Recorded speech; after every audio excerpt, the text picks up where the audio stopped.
अदम गोंडवी जी की पंक्तियां अगर कुछ इस तरीके से पढ़ें कि तुम्हारी फाइलों में गांव का मौसम गुलाबी है,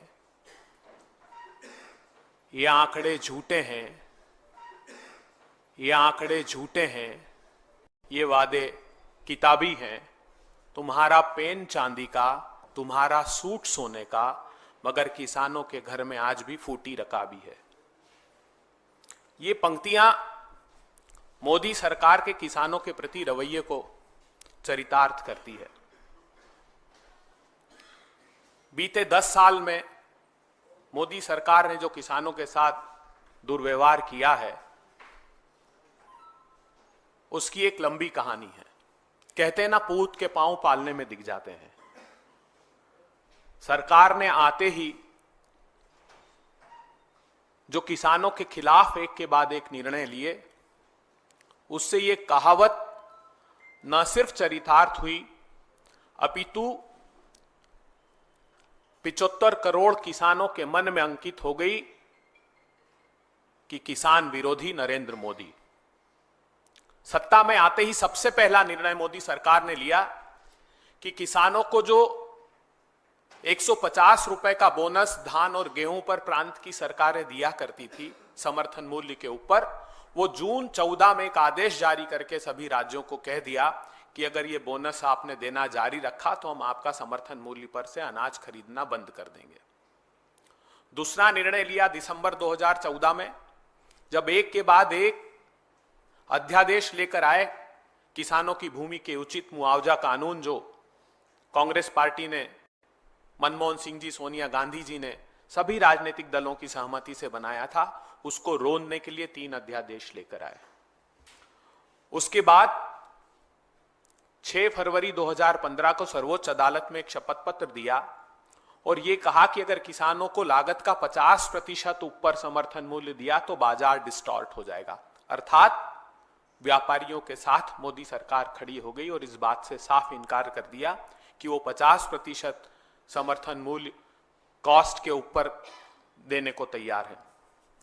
प्रधानमंत्री जी ने बरेली की रैली में 28 फरवरी 2016 को एक घोषणा की कि 2022 तक किसान साथियों आपकी आय 2 गुनी कर दूंगा।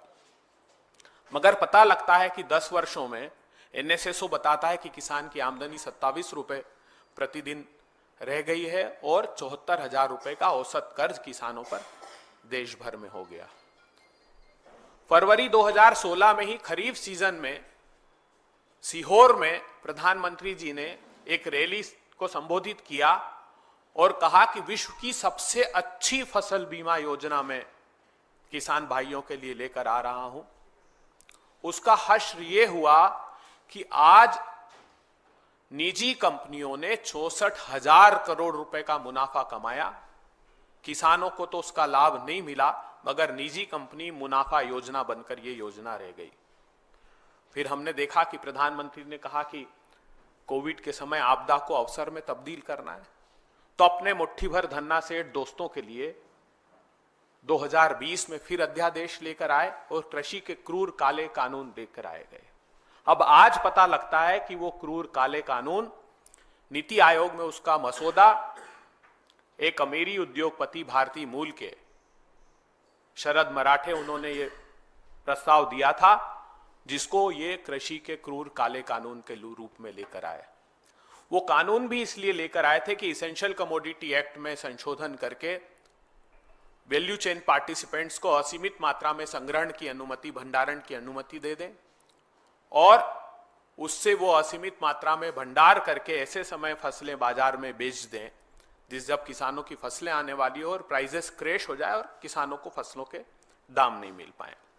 भगत चंद्रा हॉस्पिटल विश्व की सभी आधुनिक और बुनियादी सुविधाओं से परिपूर्ण एक world class multi speciality hospital, Mahavir enclave, Palam डावडी रोड पर स्थित साउथ वेस्ट दिल्ली का एकमात्र मल्टी स्पेशलिटी हॉस्पिटल, जहां 24 घंटे आपकी सेवा में उपलब्ध हैं वेल क्वालिफाइड डॉक्टर्स और हेल्पिंग स्टाफ। डॉक्टर CM भगत द्वारा स्थापित भगत चंद्रा हॉस्पिटल आपकी सेहत का ख्याल रखना ही इसकी प्राथमिकता है, वो भी अफोर्डेबल रेट्स में।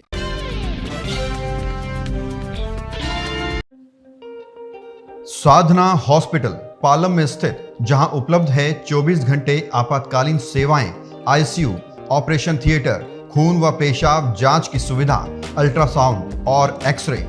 डॉक्टर अशोक गौड़ द्वारा संचालित 50 बेड्स का मल्टी स्पेशलिटी हॉस्पिटल, जहां उपलब्ध हैं चाइल्ड केयर और प्रसूति व स्त्री रोग विशेषज्ञ। आधुनिक तकनीक से परिपूर्ण एकमात्र मल्टी स्पेशलिटी हॉस्पिटल, जहां पर सभी प्रकार के कैशलेस और इंश्योरेंस की सुविधा उपलब्ध है। एक बार सेवा का मौका जरूर दें। हमारा पता है NZA 635 Rajnagar part 1, main Palam road, new Delhi 110045।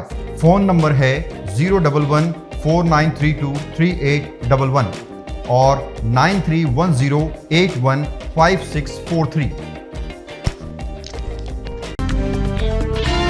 खबरों से खबरदार रहने के लिए चैनल को सब्सक्राइब करें और प्रेस करें बेल आइकन।